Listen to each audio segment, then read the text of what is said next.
Hi, I'm Mark Rossano, founder and CEO of C6 Capital Holdings, coming to you from Primary Vision Network. So today on the Economy Show, we're going to add an extra episode where we're going to talk about what's happening in Texas and what are the implications when we're thinking about how are we going to form grids, optimized grids, not even just in the US, but around the world, based on the changing elements that we continue to see with extreme weather that keeps hitting various locations, not just in the US, but on a global stance, which again is why we keep talking so much about not only just energy, but also food and grains in general, given some of the issues that we continue to see. So that's going to be the segment one. And then as we go through the rest of the segments, the next three are going to be about the US. What are we seeing on inflation? Everybody knows that we've been talking about inflation a lot, and now it's starting to really come through, not just in yield curves, but also in the dollar, as well as what's happening with PPI and CPI in general. So we'll provide updates on that, rounding it out with Europe, and then looking at Lunar New Year and what's happened with the Chinese debt bubble, where does a lot of this debt reside, and then what is happening with inflation in some of these other areas around the world, because inflation isn't unique just to the US. So now that we've covered that, please like, share, subscribe, and if you want, some of the things that we're going to talk about here, I spoke about on Bloomberg TV as well as on Twitter. So these are just some updates and trying to get a little bit more in depth into what is happening right now. When we look at the first chart, you can see the load on Texas power grid and what has really happened over the initial blackout and how blackouts continue to remain essentially through the 17th. And now that we have another cold spell coming through, some more ice, there's an expectation that that's going to continue over the next few days. And you can just see just the inherent impacts that have happened with the initial blackout starting on Monday, as we started to have power failures that kicked off from Sunday into Monday, and how that rolling blackout has continued. And you can see just the level of shortage that you can see just in terms of where we need to be. And now there's a lot of blame to go around. This isn't renewables bad, thermal's good, or thermal's good, bad, and renewables good. This is a matter of safety. I mean, this is a matter of people not freezing to death, people's homes not getting damaged from frozen pipes, being able to maintain industrial integrity throughout all types of different weather. And given there's always going to be extremes, but how do we minimize impacts? Because this type of shortfall should not be accepted in the United States if we're going to deem ourselves not a third world country. So we really have to dig into what is happening and then what are some of the solutions we can make on the other side of this.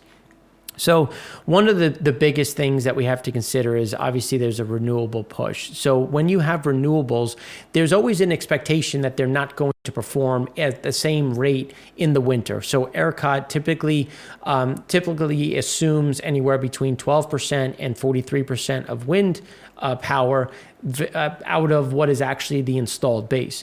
So there's always an expectation that they're not going to perform in the winter just because there's less wind, just due to where the sun is, high to low pressure. So that's an expectation. But what is on the other side? Well, that's natural gas, short cycle natural gas turbines. But when you have turbines that are only turning on for what's called peak shaving, now there's two things that we're going to talk about. Base load, which is just power that is always on, never turning off, that is base. Then you have peak shaving, which are components that come online to take away what we saw from, let's just call it from Saturday to Sunday, when we went from that low of 55,000 megawatts to the peak of 70,000 megawatts. You're going to turn on these facilities to shave those peaks down and provide that additional power. Now, what happened throughout this whole process? Well, when you have peak shavers, those are typically operating on interruptible supply contracts, which just means that you can be interrupted because you are not base demand, and there is always going to be a protection of residential versus the electrical side. And just let's talk about what that means. Well, the grid on the pipeline side and the grid on the electrical side have to be protected. And how do you do that? So on the natural gas side, you have to maintain pressure, you have to maintain integrity through it. So when you start losing pressure, you start cutting off some end markets to make sure you can maintain pressure as long as possible, and you divert. So how do you try to manage that? Well, in the first 5 days of every month, there's what's called bid week. And in bid week, that is where producers will sell their physical natural gas for that month at that price. So they'll set the amount that they're going to sell in and the price they're going to sell in. Now, there's what's called pool gas, which is in the spot market where it's preserved to kind of move as it's needed. Now, you can backhaul it, you can sell it into a specific location, and we'll have some charts on what that is. And these are things that are used to help kind of stabilize and streamline the system. Now, when you have such a huge pull on the natural gas side, not only from peak shaving assets coming online, but also individuals cranking their heat to try to keep themselves warm, you're now draining that pool gas very, very quickly. So not only are you getting a demand surge, you also have a problem of freeze-offs. Now, what is a freeze-off?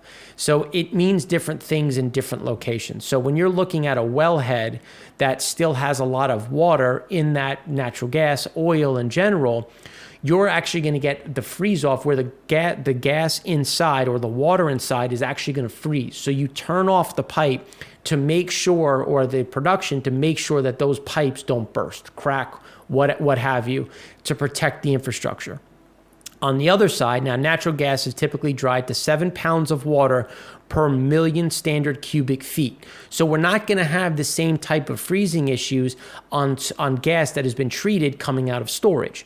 So then where are those freeze-offs? Well, it's at the generators. Why, when you look at freeze-offs, the assets in Texas, because they're open to the elements, they don't have the same type of cold weather we have on a normal basis, don't have heat tracers. They're not insulated the same way. If they were insulated, they'd have an issue on the other side during the heat of the year when they're going to be essentially insulated while cooking themselves. So again, there's a certain amount of lack of insulation, lack of heat tracing. A lot of these things are open to the elements, and then you're having transmissions, you're having hydraulics, you're having all of these components freezing up and essentially shutting themselves down, and which is also creating the lack of flow because you physically don't have the power to move this stuff through the system.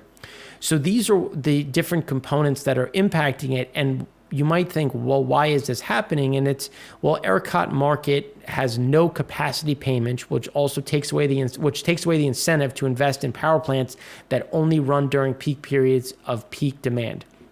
Now, this is something that we're going to touch on later in terms of some of the ways to maybe address what has happened in general. So when we look at the regional gates, this is looking at mid-continent, because this also is being exacerbated that it's not just Texas. This is something from North Dakota straight down to Texas that is seeing a huge increase in total demand. So when we look at Chicago City Gate, you can see that things are starting to normalize a bit, but still changes in terms of what's happening on the regional hub. Ohio's still up. And then when we start looking at these pools, so you see here on Centerpoint, East-North Flex Pool, when you look at different city gates, when we look at on the right, you can see some of the different backdrops. And again, the Mid-Continent pool, you can see how this is up $377 just in terms of moving these things into just trying to get gas into the system, and guys are willing to pay to keep this gas moving, which is trying to incentivize the E&Ps to keep this gas moving through the system. But again, you have a water issue and you also have an equipment problem. So then when we look a little bit differently and just take a more Gulf Texas view, you can just see where these price increases are across the main hubs in the top left. But again, the onshore pools, like these are the pool numbers that we always want to look at to see where is this spot gas really going to move, because that's where you're going to try to draw down from. And again, these are things that continue to happen. Now, when we look at the grid in general, we have to understand where are different things. So SPP and ERCOT. So SPP is also seeing issues in terms of rolling blackouts and what is happening in general across the system. Now, we had something similar happen in New York when in the winters of 2013 to 2015.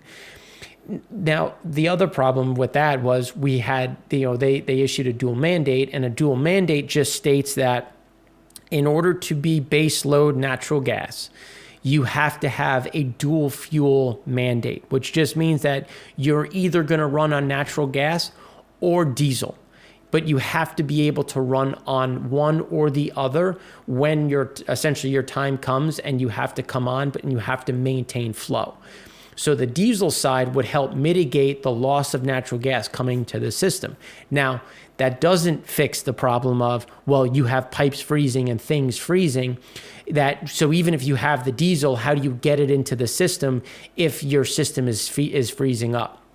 And this is where the conversation comes with, you're going to have to winterize something. You're either going to have to winterize more wind, because you do have options to winterize wind. You can insulate the generators. You have what's called, it's essentially like a glow stick in general, where you make sure that the oil and the hydraulics is warm. And again, that's $120,000. Then you wrap additional resin on the blades, and that allows the less ice to freeze onto the blades and keeps them moving more frequently. Again, these are things to consider as we have to look at what is the solution. And this brings up that debate of, capacity market versus energy only, because ERCOT is energy only. They essentially don't have that capacity market. And maybe now is a point in time where we have to consider what is the capacity market. So when you're looking at renewables, you have to price in either winterizing capacity on the renewable side or winterizing the natural gas back up so that it can be deemed as base load. And you would then have the ability to use some of this additional wind and solar to adjust some of that peak capacity, but having a certain amount of natural gas base. So this is when we look at the growth of wind and solar has relied on short cycle gas turbines to provide when things fail. But again, the pool gas becomes the problem, where when you can't get that supply through, you have the underlying problem.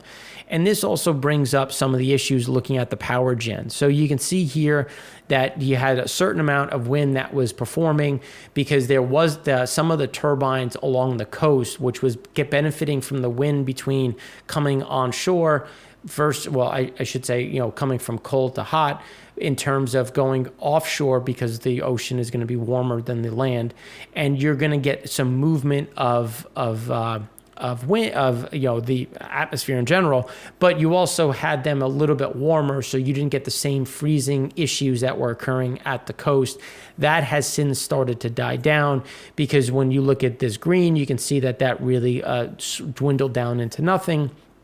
And then the natural gas again had to backfill that.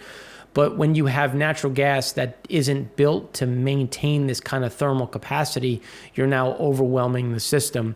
And this now, how do you fix this? Like, what are we going to fix going forward as we start looking at ways to mitigate some of the issues? And it really comes down to addressing this base load, which can be natural gas. I'm not saying it can't be natural gas, but also when you look at coal and nuclear, we have to have a real conversation of, can we have coal with scrubbers and carbon capture and maintain base load from that perspective? Because coal as intermittent or peak shaving is very difficult, especially in these types of freeze-offs, because when you're not moving those piles freeze up. And then you're taking a jackhammer and hoping to essentially get this stuff into your coal. It takes coal 24 to 48 hours to turn back on.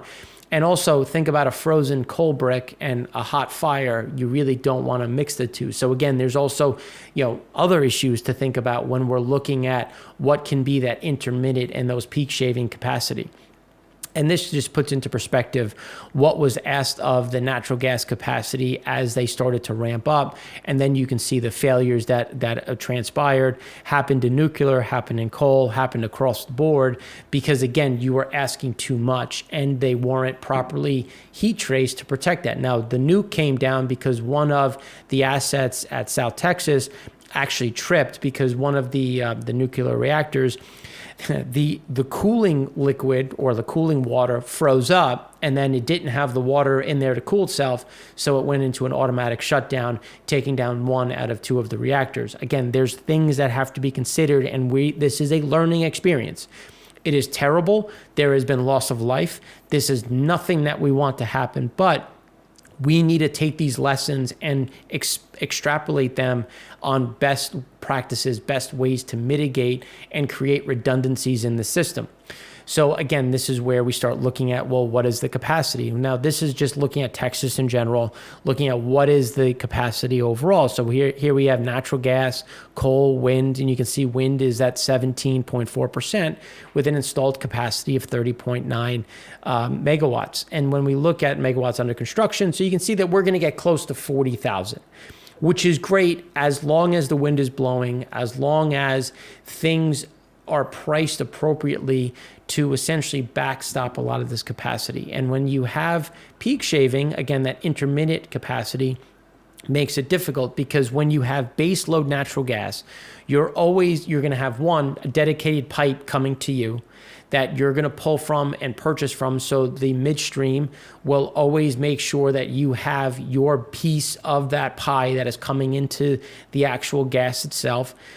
But at the same time, you're going to have to winterize some of this, and that's going to be a cost that has to be priced in, whether that's on a capacity rate and or just increasing the overall cost at the front end, and then pushing that rate base, increasing the rate base over a set period of time to pay for the winterizing of these assets. And you can hear about, here you can see what happened on the wind side, looking at the wind generation contribution to ERCOT. It outperformed for a short period of time and then started to actually perform the way it was expected to perform. So it's not like it wasn't unexpected to see the drop off. It's just what was expected to backstop it failed. And that is where we start to come into these questions of what are we retiring and what is the new generating capacity? So let's look at this for an example. And you see the coal going down, from 2020 through 2025. What is it being replaced with? Is it being replaced with solar, with wind, with oil or natural gas? All of those have capacities to be winterized. Obviously, solar has limited. We all know how batteries operate in the cold, so that becomes a problem. We know wind, it becomes a problem in the winter. So when you start having these conversations on redundancies, we have to look at natural gas and dictate that some of them will have a dual fuel mandate and some of them will be winterized with heat tracing. Tough to insulate just given the heat that exists there, and you would overheat in more normal times. But these are things that we have to consider. And then also nuclear. I know it's a dirty word for some, but we have to look at what have been the advantages over time from pebble floor reactors to mini reactors, which have become very more prolific in other parts of the world.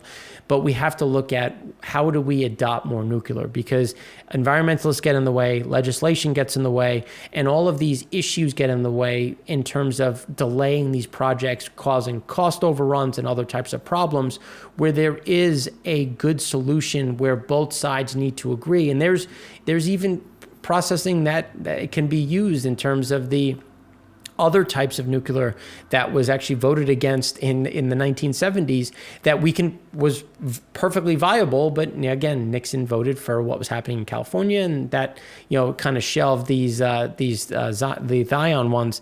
But again, there's options, and we have to look at this with a real focus of we want to take carbon out of the air. We want to address climate change. I mean, a lot of this is happening because of climate change. You have warming at the poles.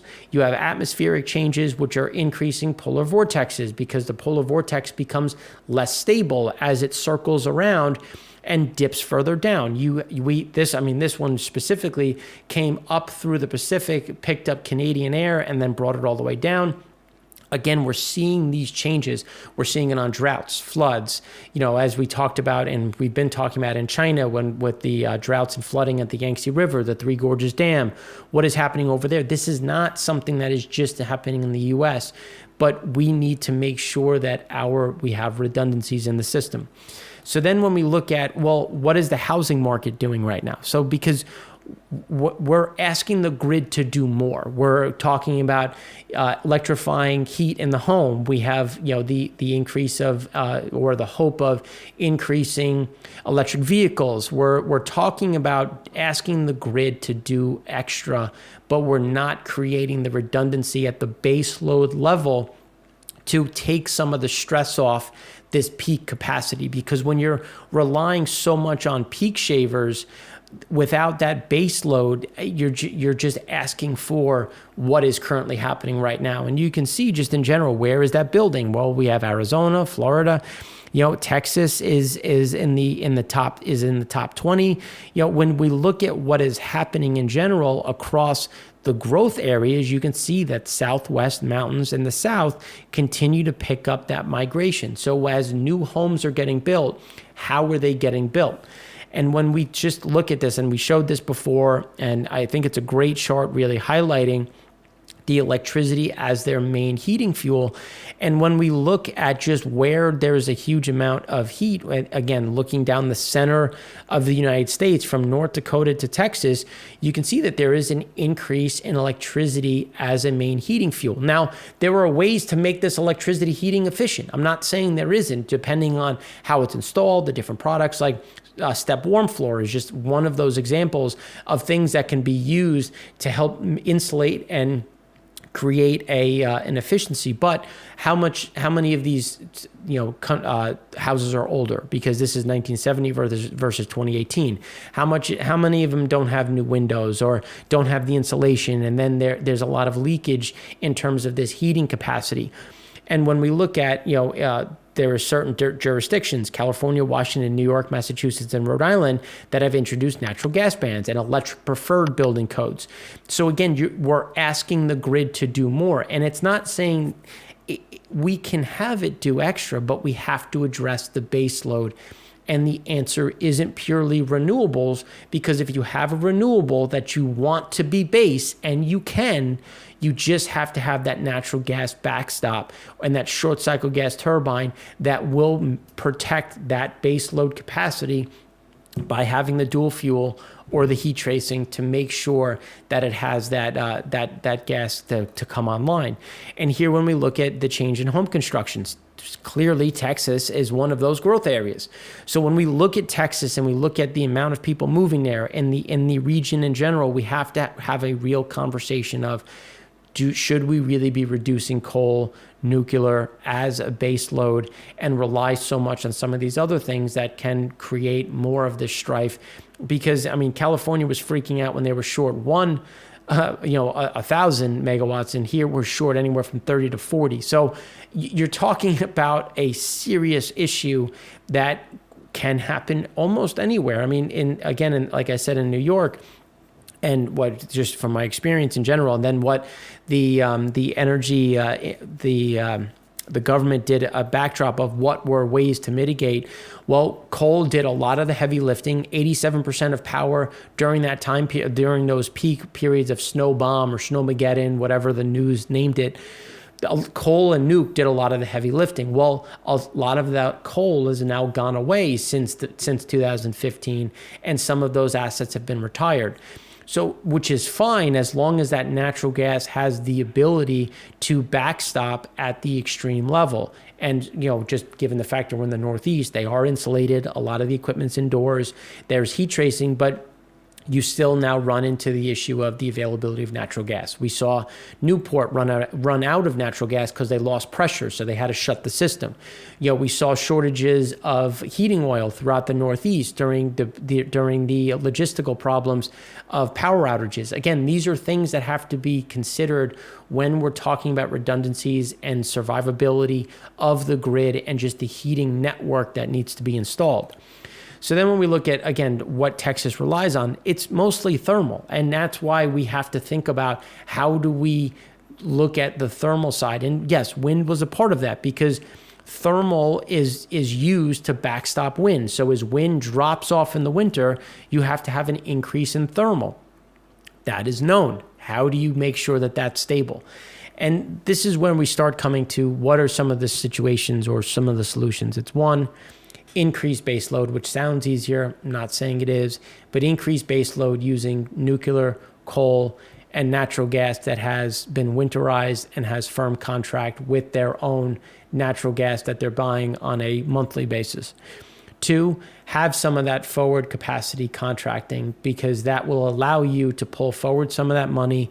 And I'm not saying to get away completely from energy only, incentivizing, but we need to have some money in reserves to provide some of this backdrop. And that can come into increasing or normalizing the price of what it takes to winterize some of the renewables as well as the natural gas, increasing the cost of the projects, but again, also offering the ability to survive something like this, or at least not have the same type of shortfalls so you can pull from other sides of the grid.